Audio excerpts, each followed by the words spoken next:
Sinisinok ka? Hala, tatangkad ka pa. Joke lang po. Ano nga ba yung sinok or hiccups? Ito po yung involuntary contraction ng ating mga diaphragm.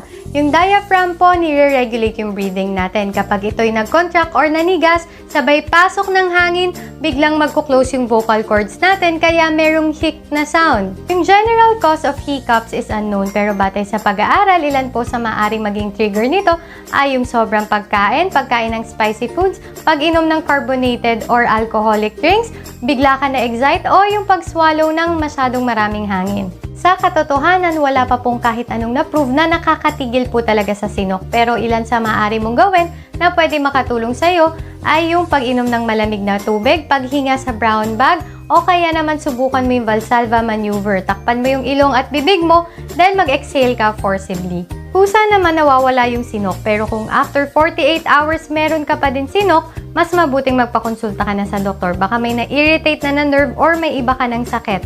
Okay? Ingat!